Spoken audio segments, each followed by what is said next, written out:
namin ng ulam, ng makakain. Layo na nang narating. Elijah, malapit na kami sa McDo. Magmamakdo na lang daw kami. McDo ka na lang, nak. Yan, nakarating kami na Jollibee. Itsura namin, oh.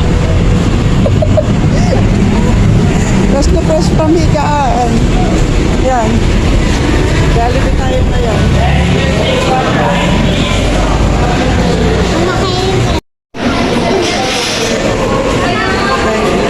Dining tayo. Ha? Yan, buti umabot yung battery namin. Yan, layo ng aming narating. Pag umaahon siya, nagre-red na, kaya malulubat na dito. Yan, pero pag ganitong straight naman, okay naman. May naka 1 bar pa siya na green. Ito lang yung maganda pag may ganitong e-bike. Pag ganitong medyo hindi naman pupunta ng makakarating ng mismong bayan. Makakatawid ka naman ng barangay.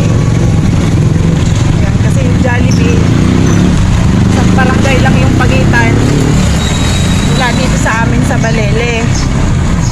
Kaya nagkataon na medyo mataas pa yung level ng ating battery. Kaya nagtuloy-tuloy na kami dun sa Jollibee. Yan, mahanap namin ang ulam. Isip kasi kami kanina ng ng kakainin namin for breakfast. May nadaanan akong suman.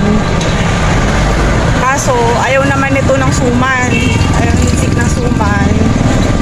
Ice cream yung nakita niya. Hindi naman pwedeng ice cream yung kanyang breakfast. Saktong malapit na rin naman sa Jollibee. Dumiretso na kami. Ayun, medyo nag-alala lang ako dito sa battery namin kasi baka hindi na umabot, pero okay naman. So far, may isa pa tayong green na bar. Nakakarating pa kami sa bahay. So yun, for today, yun muna yung aming vlog ng aking baby loves.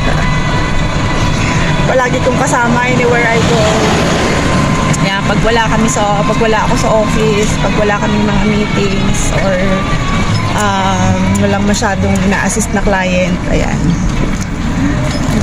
time natin ay nakabuhos dito kay Bunso dahil ito na lang ang kasama ko sa bahay. Pag may trabaho lahat, kami na lang dalawa natitira sa bahay. Medyo malayo-layo pa kami sa bahay and aabot naman kami, maaabot naman yung battery ng e-bike natin.